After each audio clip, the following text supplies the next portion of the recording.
Waalaikumsalam warahmatullahi wabarakatuh.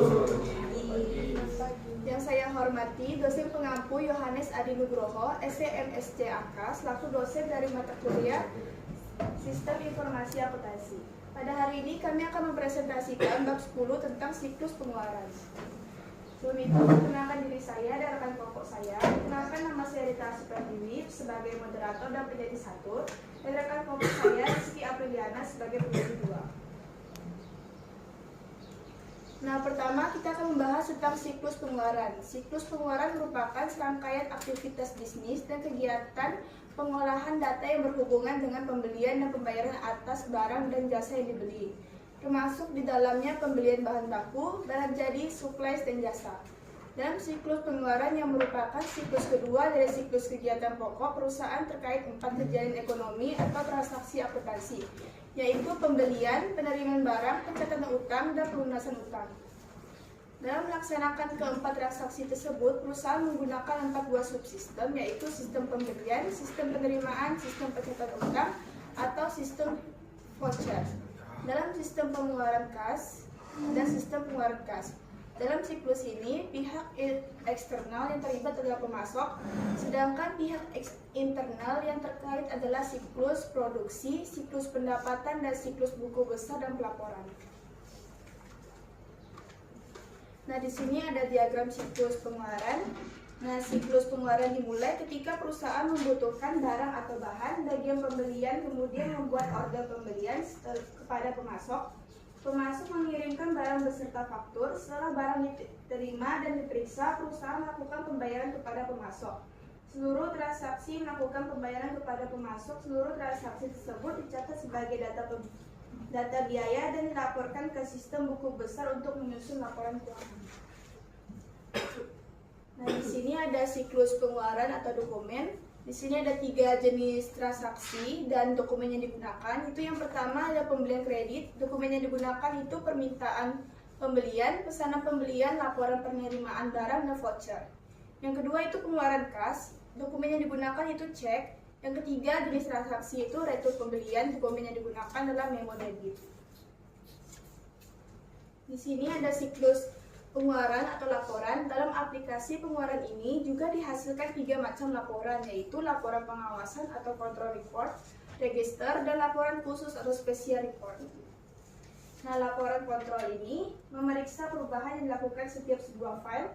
Akuntan menggunakan laporan ini untuk menentukan ada tidaknya perubahan file yang tidak semestinya, atau untuk menjamin bahwa ada transaksi yang hilang selama proses pengolahan data berlangsung.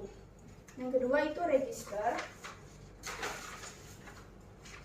Laporan ini berisi transaksi yang dicatat dalam periode waktu tertentu, misalnya 1 hari, 1 minggu, atau 1 bulan. Yang terakhir itu laporan khusus. Laporan khusus dalam siklus pengeluaran ini membantu manajer dalam membuat jadwal pembayaran utang kepada pemasok. Nah, laporan khusus ini mencakup laporan faktur terbuka dan faktur umur voucher. Ada laporan kebutuhan kas dan laporan status utang. Nah, yang ini adalah siklus pengeluaran atau catatan akuntansi yang diselenggarakan oleh perusahaan dalam untuk melaksanakan pengeluaran ini tergantung pada metode alat yang digunakan untuk mengelola data. Jika pengolahan data transaksi dilakukan secara manual atau tidak menggunakan bantuan komputer, maka catatan yang diselenggarakan adalah sebagai berikut. Yang pertama itu buku jurnal, yang kedua itu rekening pembantu utang dagang, yang ketiga rekening buku besar. Nah, buku jurnal ini mencakup register voucher, jurnal memorial, dan register kas. Yang kedua itu rekening pembantu piutang dagang, yaitu rekening yang digunakan untuk mencatat piutang kepada setiap pelanggan. Yang terakhir itu rekening buku besar, yaitu utang voucher.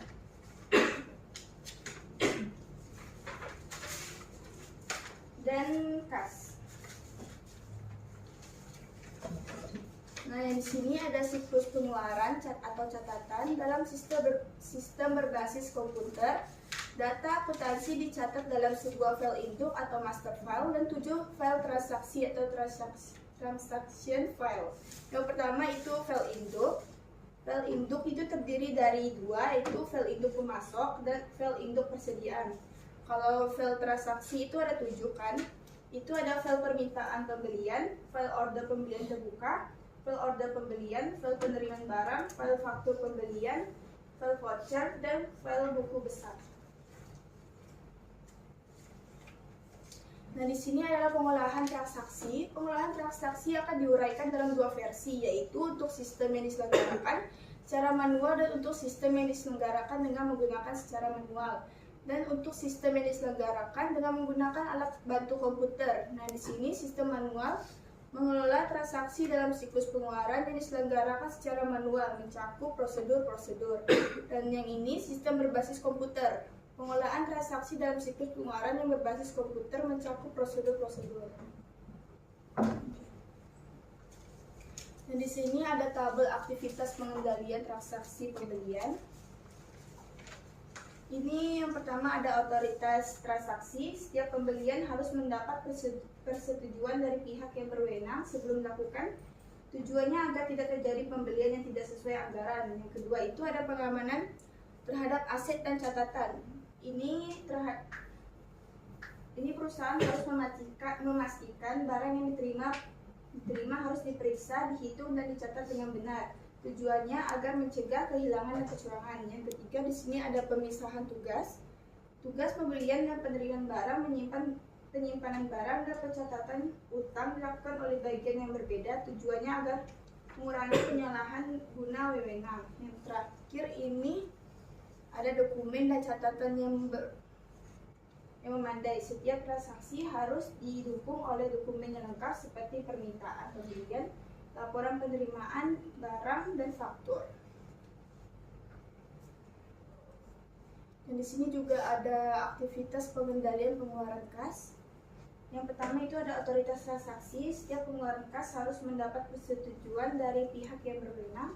Yang kedua itu penggunaan terhadap cek. Penggunaan cek, nomor cek, dan tanda tangan pejabat yang berwenang untuk memastikan pembayaran dilakukan dengan benar. Yang ketiga itu pemisahan tugas, yaitu bagian utang, pengeluaran kas, dan buku besar dipisah dengan agar tidak ada penyalahguna wewenang. Dan yang terakhir itu dokumen dan catatan yang memandai. Setiap transaksi harus didukung oleh dokumen yang lengkap dan dicatat secara rutin agar mudah diperiksa. Nah, yang terakhir ini adalah siklus permintaan barang.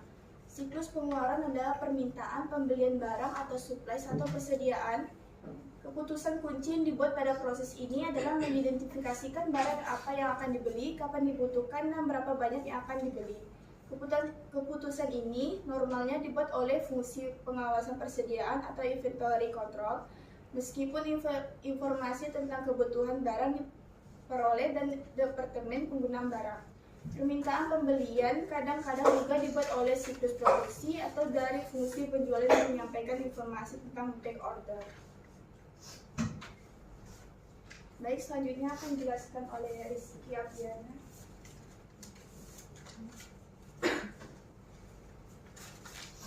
Baik, di sini ada prosedur permintaan barang.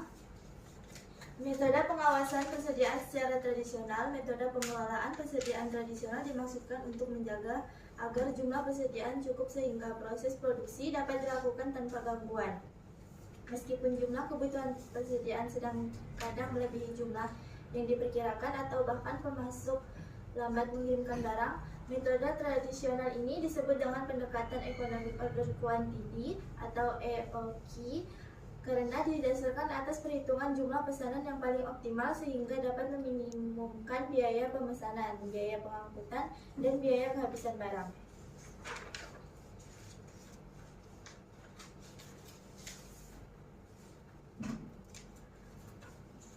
Alternatif metode pengendalian persediaan pendekatan tradisional dengan menggunakan EOQ sering berimplikasi jumlah persediaan yang terlalu banyak. Saat ini, perusahaan pasar yang mulai mengadopsi metode alternatif untuk pengendalian persediaan yang mengarah pada jumlah persediaan minimum atau bahkan meniadakan persediaan sama sekali. Salah satu alternatif untuk mengelola persediaan adalah Material Requirement Planning atau MRP.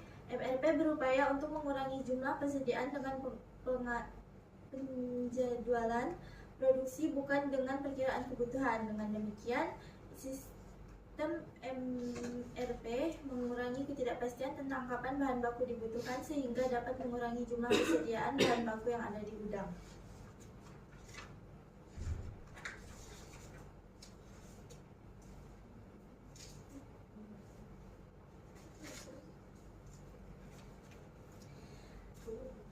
Perbedaan utama antara sistem MRP dan JIT adalah pada pengaduan produksi. Sistem MRP menjadwalkan produksi untuk memenuhi perkiraan kebutuhan penjualan. Oleh karena itu, sistem ini menghasilkan sejumlah persediaan produk jadi. Sistem JIT menjadwalkan produksi untuk memenuhi permintaan konsumen. Oleh karena itu, sistem ini mengeliminasi persediaan barang jadi. Sistem MRP lebih efektif digunakan untuk barang-barang konsumsi, di mana pola permintaannya dapat diperkirakan dengan akurat. JIT ini cocok digunakan untuk produk-produk yang pola permintaannya tidak dapat diperkirakan dengan akurat dan produk daur hidup yang pendek.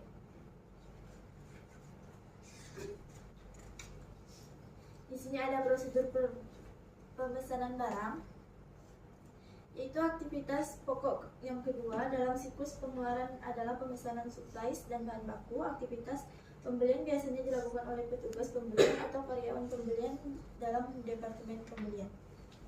Keputusan penting yang dibuat pada tahap ini adalah pemilihan pemasok dengan mempertimbangkan harga, kualitas pengiriman. Komitmen terhadap kualitas dan pengiriman yang dimiliki oleh para pemasok sangat penting. Dokumen dan prosedur, dengan diterimanya permintaan pembelian, maka bagian pembelian segera memprosesnya dengan membuat order pembelian atau surat pesanan pembelian atau purchase order. Order pembelian adalah sebuah dokumen yang secara formal meminta seseorang pemasok untuk menjual dan mengirimkan produk tertentu dengan harga tertentu. Dokumen ini juga sekaligus wujud dari janji untuk membayar dan menjadi sebuah kontrak jika dokumen ini telah diterima oleh seorang pemasok.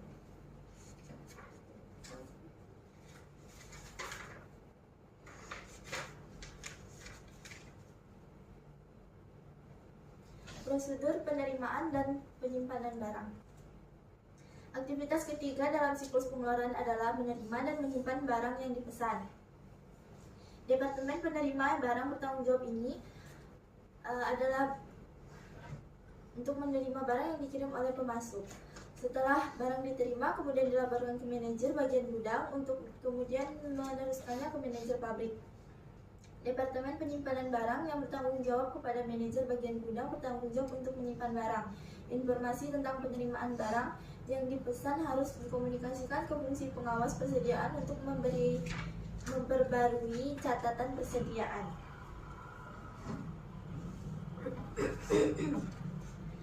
Keputusan kunci dan informasi yang dibutuhkan. Keputusan yang dibuat oleh Departemen penerima barang adalah yang pertama. Kemudian, kehilangan data. Ini berakibat data tidak akurat untuk pembuatan keputusan.